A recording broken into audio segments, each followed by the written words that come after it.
Hello, students. I hope you're all doing well. I deem it a pleasure once again to welcome you all to this video session. The topic for today is a grammar concept for second SEM optional English students, Bangalore University. Phrases and clauses, complex sentences. By the way, I'm Grace Joshua, Assistant Professor, Department of English, Teachers Academy Degree College, Bangalore.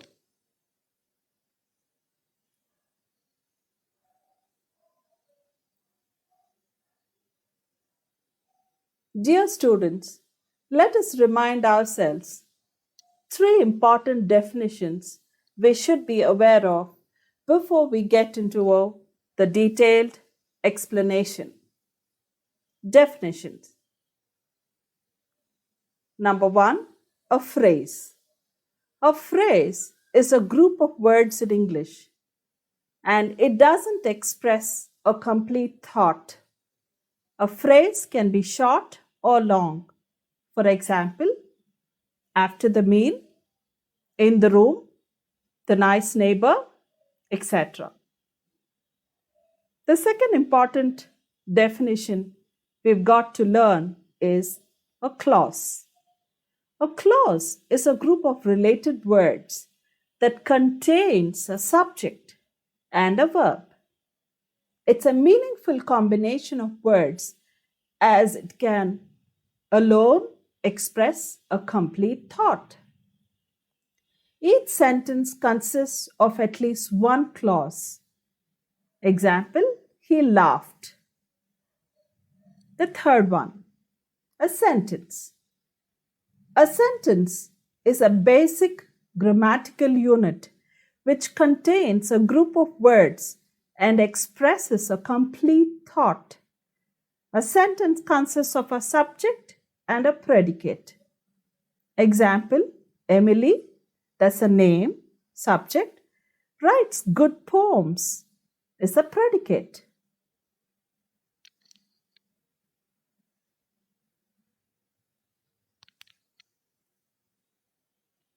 Now let us go one by one.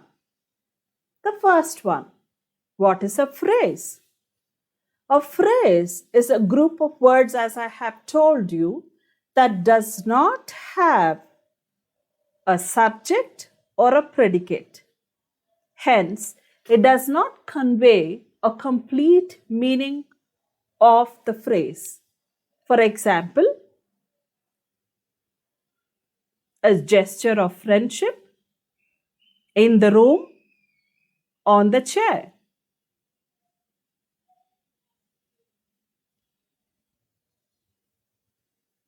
Now, let us put the above phrases into sentences.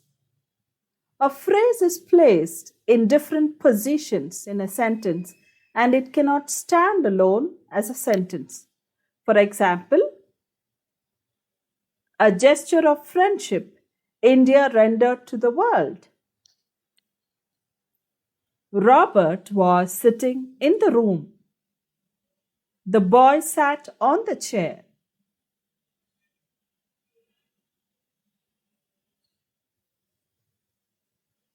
I hope that we got the meaning of the word phrase. Moving further, let us now know the types of phrases. There are precisely 8 types of phrases. The first one, noun phrase, verb phrase, gerund phrase, infinitive phrase, oppositive phrase, participle phrases, prepositional phrase, and absolute phrase. Let me explain to you the phrases with examples in detail.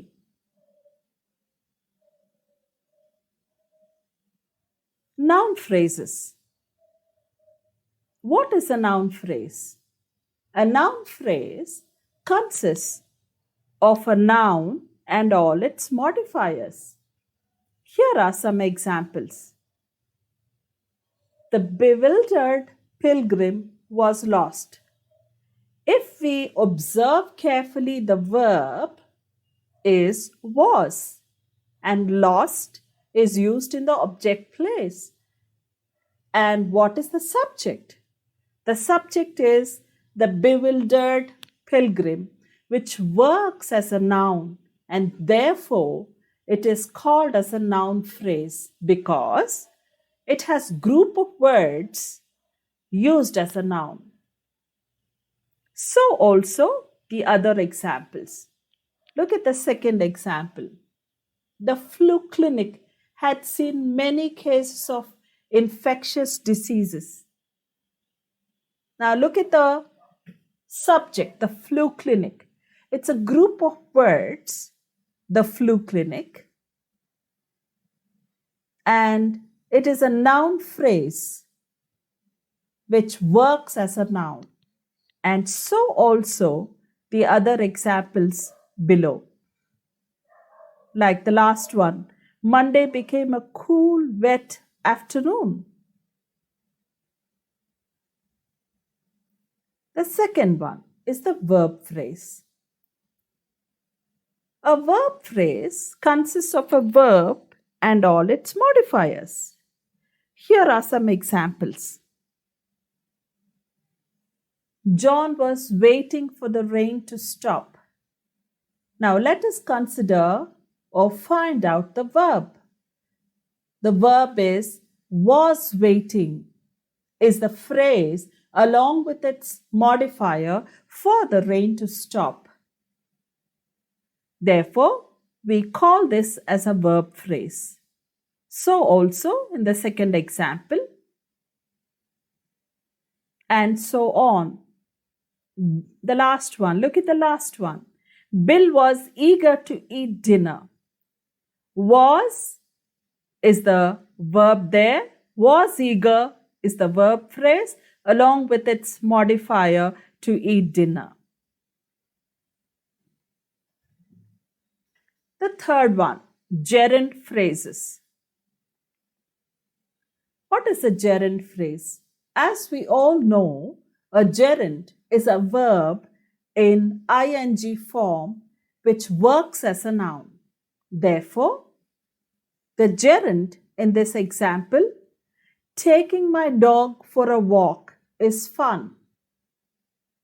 My dog for a walk becomes the gerund phrase followed by a verb is and fun an adjective in the object position.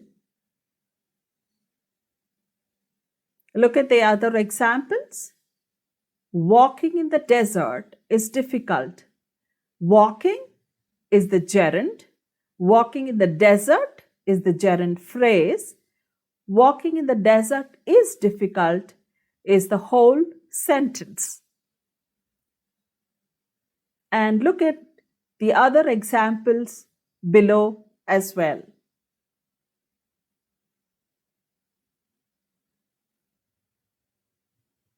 Moving further, the next one is the infinitive phrases. I do understand that we are aware of the to infinitive, that is to plus verb. By the way, an infinitive phrase is a noun phrase that begins with an infinitive verb. Here are some phrases and examples to begin. For example, to make lemonade, you have to start with lemons. To make lemonade. To make, that is to plus verb. That's your to infinitive. And therefore, to make lemonade becomes an infinitive phrase. Observe the other examples too. To see the stage. To see jog falls. To reduce is the infinitive verb. To reduce working hours becomes the infinitive phrase. So also To donate becomes the infinitive verb. To donate time or money becomes the phrase, and so on. The next type of phrase is a positive phrase, which restates and defines a noun. It consists of one or more words. Examples are: my pastime near work surprises some people. Her horse, an Indian, was her pride and joy. Look at the appositive there. Her horse, an Indian, is an appositive phrase. And again, I want to remind, phrase is a group of words which doesn't give a complete meaning. A cheetah, the fastest land animal, can run 100 kilometers an hour. What is the noun here? A cheetah. What is the positive phrase there? The fastest land animal. And so on. Moving on to the next one, the participle phrases. A participle phrase begins with a past or present participle. Please look at the examples here. Washed with my clothes. My cell phone no longer worked. And also go through the other examples. And at this time, for this participle phrases, I want to tell you that there's a separate video which I have made, and you can get a fuller understanding of this participle phrases, because it's a very important and a big topic.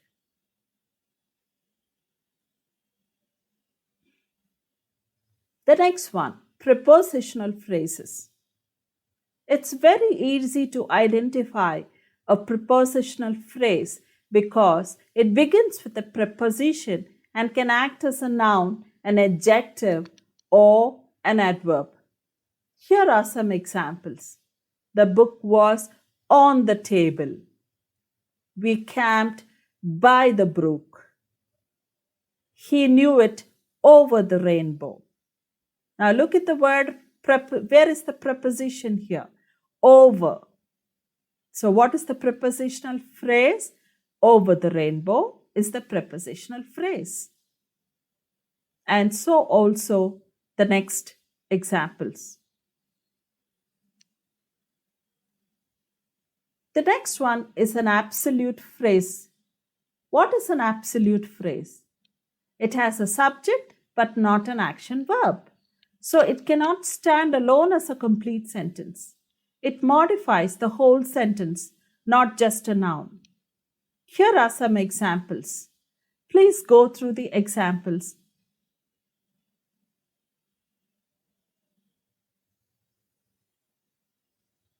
As we understood the simple meaning of a phrase and the types of phrases, let us figure out phrase or not a phrase in the examples below.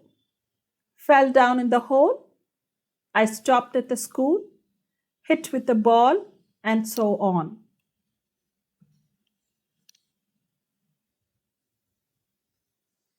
Dear students, as we clearly understood the phrase, here is the second most important aspect of grammar to be learned, the clause. What is a clause? A clause is a group of words that contains both a subject and a predicate or a finite verb. And why should one learn clauses? I would like to tell you that understanding clauses can help build sentences. And there are 3 types of clauses. The first one, principal clause. It contains one finite verb and a subject and conveys complete sense. Example, they built a tower in the desert. What is the finite verb here? built. What is the subject here? They. Does it convey a complete sense? Yes, it does. So therefore, it is called as a principal clause.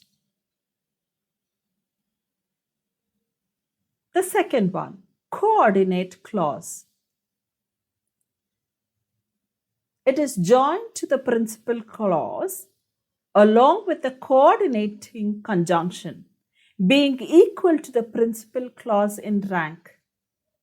For example, look at these two sentences, how it is connected with the coordinating conjunction. I liked soft toys very much. I could not purchase them.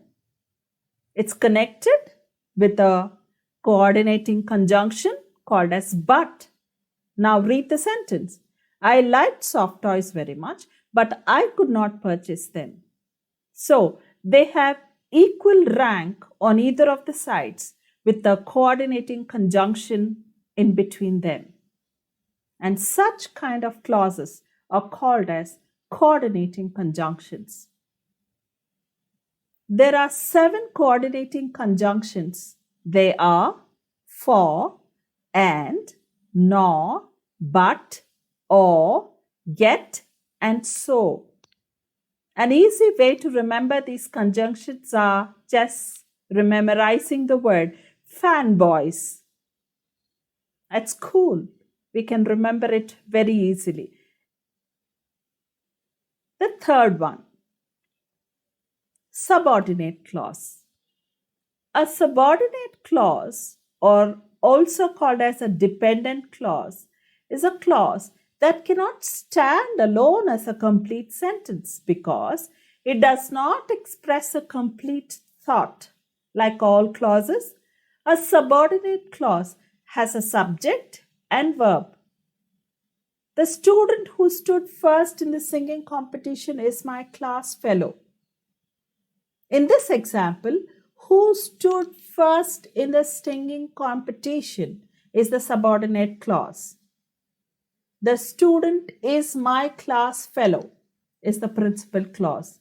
So I hope I made you understand that the student is my class fellow has a complete meaning and therefore it is called as a principal clause. What about the other part of the sentence? Who stood first in the singing competition? That is a dependent clause. It depends on the other half of the sentence to make it complete, and therefore it is called as a subordinate clause. Dear students, to make it simple, what is a clause? It's a group of words that contains both a subject and a predicate. And there are 2 types of clauses. Independent clauses are complete sentences. They can stand alone and express a complete thought, as I just now told you, as a principal clause, and it is also called as a main clause. For example, they built a tower in the desert. It's clear that the sentence can stand alone and express a complete thought with a proper subject, verb, and object. Number 2, a dependent clause or incomplete sentences. They are dependent on the other part of the sentence to make it meaningful. For example, if you study well. To conclude, we understand that a complete sentence is equal to a dependent clause plus an independent clause. If you take care, you will live. If you take care, what will happen?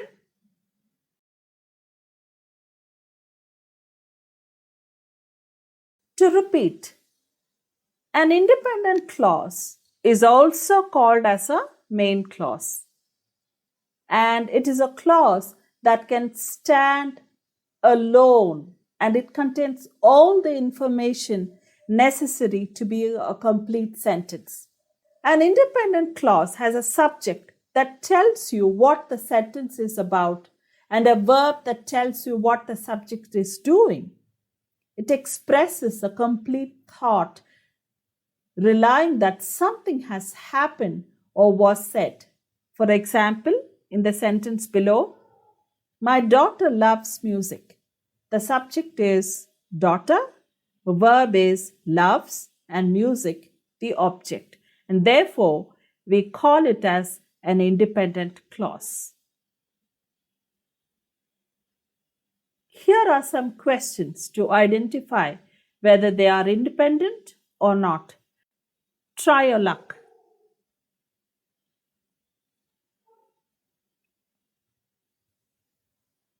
I repeat again. A dependent clause has a subject and a predicate, but it does not express a complete thought and it cannot stand alone as a sentence. Dependent clause often begins with connecting words such as because, although, when, which, and so on. A dependent clause, also called as a subordinate clause, cannot stand on its own. For example, when he laughed, because I can't.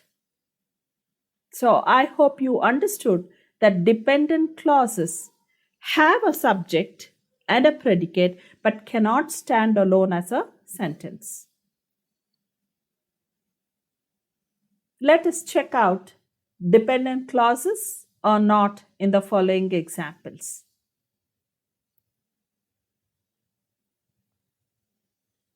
Moving on to sentences and how clauses are put together to form sentence types. The first one, compound sentence. A compound sentence is one made up of two or more independent or the main clauses.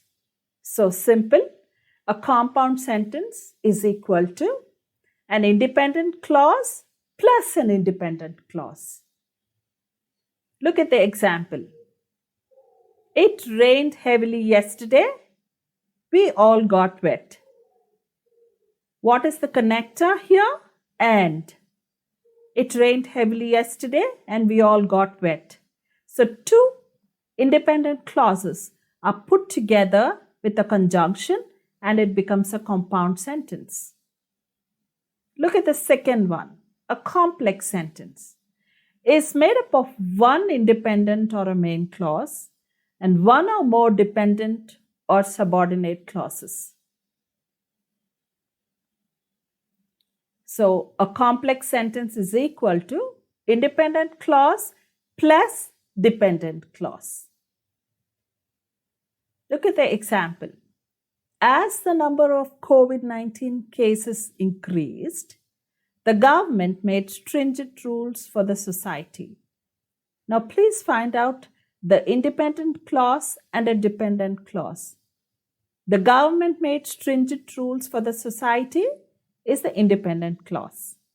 As the number of COVID-19 cases increased is a dependent clause.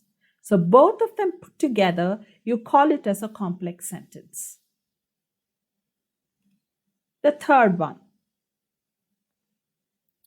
complex compound sentence, which is made up of two independent clauses and one or more dependent or subordinate clauses.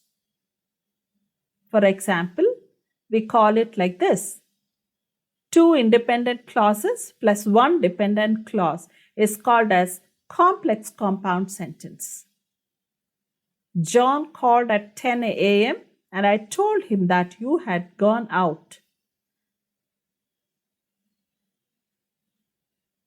Dear students, here are some clauses. Complete the sentences to make them complex sentences. When you finished your project, please add your own sentences to make them complex, and so on.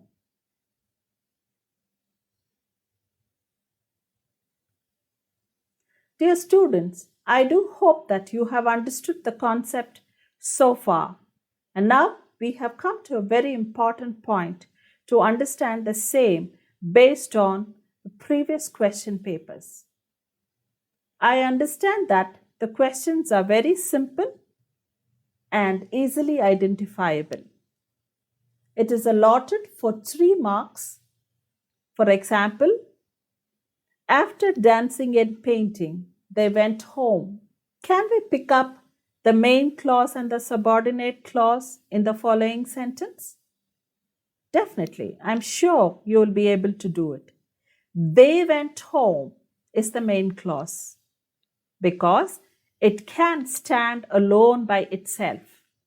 But what about the first part of the sentence? After dancing and painting becomes the subordinate clause because it cannot stand by itself and it's dependent on the main clause. Kindly go through the other questions, and I'm sure it's just a cakewalk for all of you.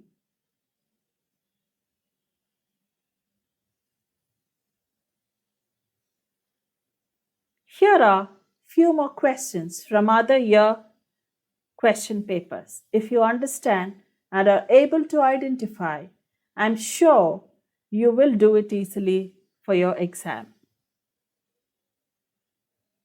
Dear students, it's always a pleasure teaching you all, and I hope that this session has enriched your learning. I would also like to inform you that there are also other video presentations for your semester. Thank you for the opportunity, and if you like, please share it with your friends and subscribe to this channel for more topics to come. See you soon with the next topic, and God bless you.